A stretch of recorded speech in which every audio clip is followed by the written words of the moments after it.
puede llegar a pasar a partir de diciembre en caso de que Daniel Scioli llegue a ser nuestro presidente?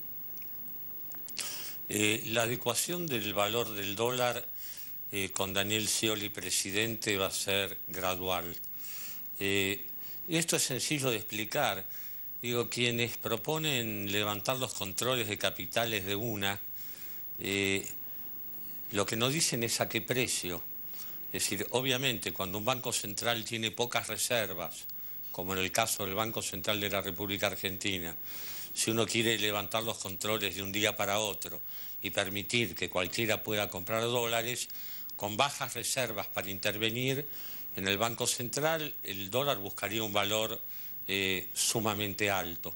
Y un dólar sumamente alto lo que seguramente va a generar es un problema muy serio en los precios de los alimentos, porque Argentina produce alimentos de la canasta básica que se exportan y por lo tanto son alimentos que tienen precio internacional: el aceite, la harina, el azúcar, el arroz, los fideos, la carne vacuna, la carne de pollo, la carne de cerdo, la leche en polvo. Son todos precios que se fijan en dólares en el mercado internacional, y Argentina produce para el mercado local y produce para el mercado internacional. Si en el mercado internacional la botella de vino que exporta las bodegas que están en Mendoza valen $1 en el mercado internacional en los estantes, una botella de vino fino de precio intermedio. Bueno, si el dólar vale 16 en vez de 10, la botella en el mercado local en vez de 90 pesos va a valer 160 pesos. ¿Por qué? Porque la bodega lo vende a $1 en el mercado internacional. Entonces la bodega no lo va a vender en el mercado local a 70 centavos de dólar. Por lo tanto, este es el ejemplo. Lo mismo con una botella de aceite que vale $1, la de precios cuidados, 9 pesos con 50 en el supermercado, la de 900 centímetros cúbicos, y que es una botellita de aceite que se vende en Rotterdam a $1. Claro, bueno, usted mencionaba, Miguel, justamente lo del vino, y nosotros escuchamos tan seguido la queja de los productores vitivinícolas mendocinos que hablan de cómo están entrampados en una situación de un dólar poco competitivo, de altos costos laborales y de elevados impuestos. ¿Qué puede llegar a pasar si Scioli es presidente con estos impuestos distorsivos que pagan las economías regionales? Bueno, Scioli creo que ya lo anunció: eliminación de todas las retenciones a las economías regionales, pero además aumento de los reintegros a las exportaciones de las economías regionales. Hoy las economías regionales pagan 5% de impuestos, que hay que sacarlo, y además cobran 5% de reintegro, 6%, que los cobran un año después de la exportación. Bueno, esos reintegros hay que duplicarlos y pagarlos en tiempo y forma. Bueno, de esa manera uno puede conseguir en forma instantánea una mejora de 10% en el valor efectivo de la producción orientada a exportación. También ha planteado congelar el precio del gasoil para evitar que siga aumentando el flete, el transporte terrestre, que para las economías regionales es un problema realmente muy serio. Hay provincias que no pueden hacer determinados cultivos porque si tienen que transportar la mercadería 800 o 900 kilómetros, les cuesta más el flete al puerto de Rosario que de Rosario a Rotterdam, en Holanda. Entonces, bueno, esas son medidas inmediatas, de aplicación inmediata. Y la adecuación del valor del dólar en forma gradual, justamente para evitar pulverizar los salarios de la gente en términos de los alimentos básicos. Argentina exporta pollo, exporta azúcar, exporta harina, exporta vino, exporta limones, peras, manzanas, ajo, aceituna, arroz. Digo, hay que tener cuidado con mandar el precio del dólar muy arriba, porque eso directamente lo que genera es que la población va a disminuir el consumo fuertemente después de un fogonazo inflacionario inevitable en el precio de los alimentos. Me parece que ahí las propuestas de cara a las elecciones de dentro de 10 días, me parece que ahí se dividen aguas, son muy claras las diferencias en cuanto a si te vas a preocupar de manejarte con gradualismo para evitar un golpe al bolsillo de los sectores más humildes, o si eso está fuera de tu radar. Me parece que es distinto. Bueno, también he escuchado como parte de las propuestas de Daniel Scioli que elevaría el mínimo no imponible de ganancias a 30.000 pesos. ¿De qué manera? ¿Esto se haría de manera inmediata? Sí, de manera inmediata.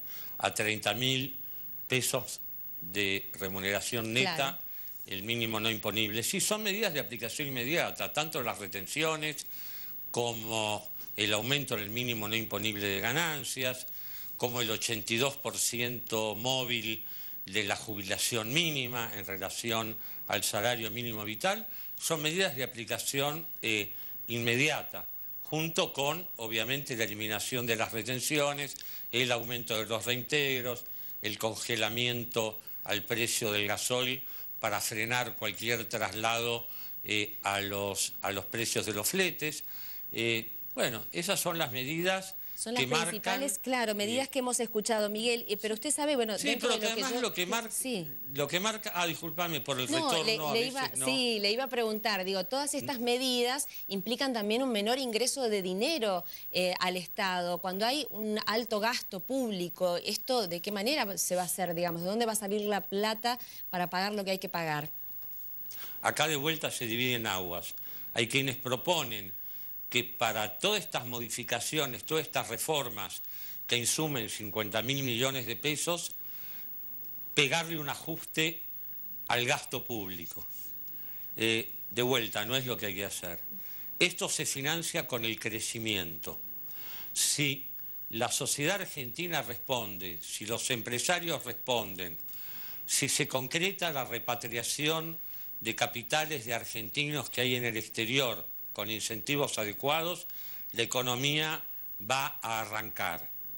Cuando la economía arranca, vinculado al nivel de actividad, arranca la recaudación de impuestos. Y si uno maneja el gasto con un criterio razonable de buena administración, de cuidar el peso, pero sin provocar el desfinanciamiento de los programas sociales o ese tipo de cosas, después de 2 o 3 años el crecimiento de la economía te lleva al equilibrio fiscal.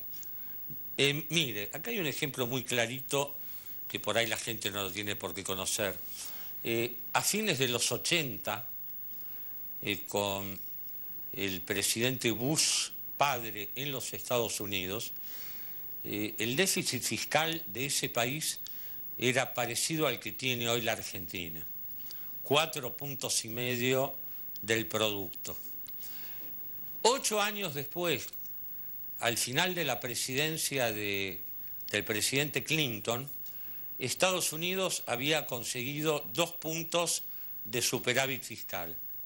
No hizo ningún ajuste del gasto, puso el país a crecer con políticas adecuadas y el crecimiento empujó la recaudación de impuestos y la recaudación de impuestos fue cerrando la brecha fiscal. Ese es mi modo de entender la dinámica de la economía. ¿Cómo se hace, por último, para incentivar al empresario a que invierta y para que tome al trabajador en blanco? Tengo entendido que el 34% aproximadamente del trabajo es en negro aquí en la Argentina. Mire, yo no digo que no sea un problema el trabajo en negro. Obviamente que es un problema, no es un tema sencillo de solucionar. Peor es que no haya trabajo, obviamente, digamos, ¿no? Pero digo, la práctica de trabajo en negro, que tampoco es lo mismo que trabajo esclavo, porque ahí sí, a lo mejor en la Argentina hay 4 o 5% de trabajo esclavo y ahí hay que caerle con todo. El trabajo en negro, en la medida que las empresas recuperen rentabilidad, que las inversiones que hagan sean rentables, que puedan aumentar la producción, exportar, tener mejores precios, tener créditos más baratos, tener facilidades para la inversión, para equipamiento, para riego. A medida que los productores, los empresarios ganen más plata, van a tener mucho más incentivo a normalizar la situación de sus trabajadores y van a dejar de ver al salario como un costo y lo van a empezar a ver como una oportunidad para que esos trabajadores con salarios altos alimenten la corriente de consumo en el mercado interno, que es el corazón de las ventas de las empresas en Argentina. Miguel Bain, le agradecemos muchísimo que nos haya atendido, nos gusta brindar diferentes voces para que, bueno, podamos escuchar y estar conscientes a la hora de votar el próximo 22 de noviembre. Muy amable. Bueno, gracias, un saludo a todos. Hasta luego. Ustedes saben que el próximo sábado es el Día Mundial de la Diabetes. En la Argentina, entre el 8 y el 10% de la población padece esta enfermedad. Hay que tomar conciencia al respecto, que se puede prevenir, se puede hacer algo antes de contraerla. El sábado por la mañana, AMADI, que es la Asociación Mendocina de Ayuda,